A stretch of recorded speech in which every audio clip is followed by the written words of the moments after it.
క్రైస్తవులమైన మనము ప్రపంచవ్యాప్తంగా ఈరోజు ఆచరించేది భస్మ బుధవారం. అయితే ఈ భస్మ బుధవారం అనేది ఏమిటి?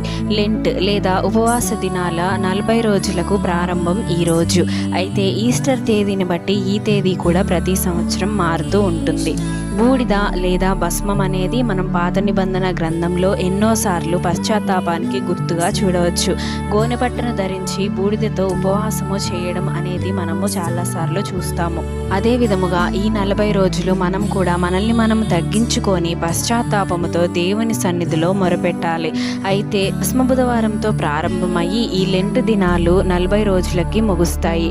6 ఆదివారాలు తీసివేయగా 40 రోజులు ఈ లెంట్ దినములు నడుస్తాయి. అయితే భస్మ బుధవారం రోజున ప్రతి చర్చిలో కూడా ఆరాధనలు మనము జరుపుకుంటాము.